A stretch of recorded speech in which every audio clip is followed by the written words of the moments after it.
Operation Overlord was the planned invasion of northern France by American, British, Canadian, and Allied forces coming out of the south of England.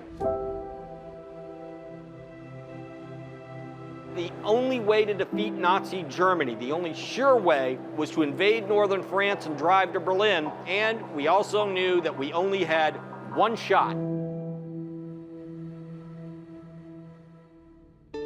I'm from a small farm here in Johnstown. I played football with a guy named Paul Potter from Croton. Said, okay, tough guy, I got 2 applications to the paratroopers. When he dared me to do it, that's what we done. I grew up in a little town just west of Des Moines, Iowa, called Adel.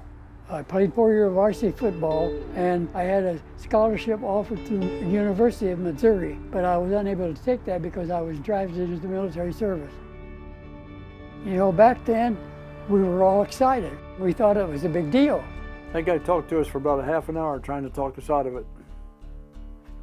Yeah, he says, you don't know what you guys are getting into, and we didn't. We took our paratrooper basic training, and I'm gonna tell you, I can't explain to you how rough that was. Now, I was in artillery, so I was assigned to the glider division and carried our equipment in by gliders. A lot of them were crash landed because you never knew what kind of DZ zone that you had to go into. One of the things about World War II is that the idea of taking paratroopers and flying into enemy territory. This was all very new, very daring military operation. We were all hyped up and pretty nervous knowing where we were going. The division commander told us, and I remember the word for word, you can expect an 85% casualty rate.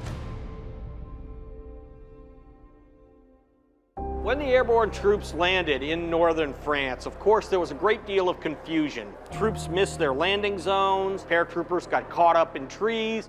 I was in this tree, cut myself loose and ran over to the hedgerow, and I looked at my watch that I had on, it was 20 minutes after 12 midnight. The seaborne invasion never started till 6:30. We had to wind up with the paratroopers that landed, and you know, we had certain coordinates that we had to accomplish. We jumped in behind Utah Beach, completely surrounded with Germans, so it was a matter of survival. For 10 days, I never found my outfit. In talking to many World War II veterans, what those men always say is, I did this because I was not going to let my buddies down.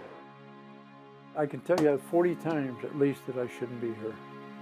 Easy. There was a Hitler Youth Division sitting on that hill waiting for us, and they opened up on us with everything.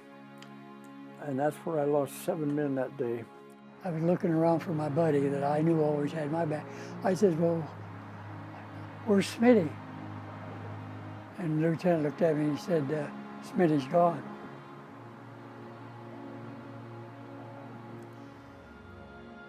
So my life as a young American paratrooper, you can't explain how proud I am of my service. Being in the service really taught me the value of life.